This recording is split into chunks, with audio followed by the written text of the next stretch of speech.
hair. Let's do it. All right, so I'm going to make this really simple and easy. So we're going to use the same heads what we did last video. Jump to those other videos is in the playlist. So the point is, with hair, you need to make sure there is a point of reference. There are two ways of drawing hair. I'm going to show you the first way and then the second. Now, the point of reference is usually this dot that you see here. See these little dots right here, 1, 2, and 3, and 4.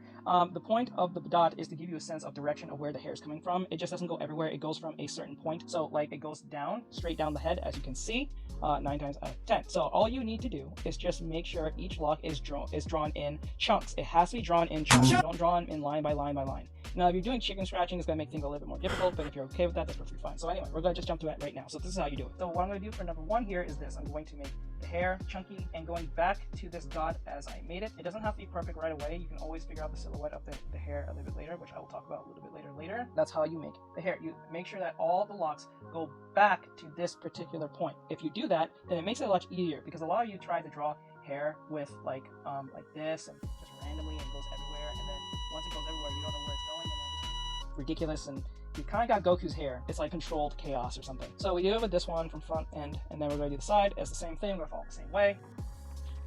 And all you have to do is be mindful of the direction that it goes, because if you be mindful of that, then everything will be perfectly fine. And be mindful of the direction itself, like it's a 3/4 here, so make sure that 3/4 or 3/4 quarters is intact. So you're just not putting locks of hair randomly and just putting them flatly onto the subject. So like try to draw it like you're having a ball, like clothing or a cloth over said ball, okay? So you have to be mindful of that as well. So you have to think of 3D space and form. And the last one, I was gonna do the 4th one, but it doesn't really make much of a difference. The same thing with the 3/4 quarter, but just from top down. But this one we're gonna do on the side, and then I'll show you the second way of how to draw hair. It's really fast and quick. So it's like this.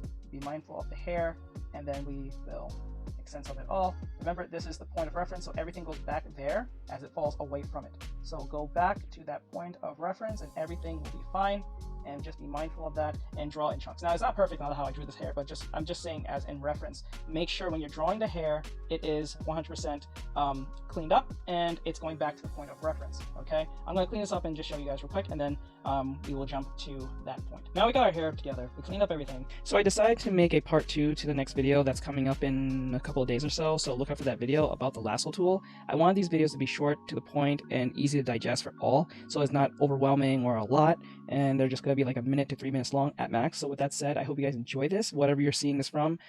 So if you want to follow me on my other social medias, as you see on the screen, go to the descriptions or the link in bio if that's helpful. So with that said, this tutorial was about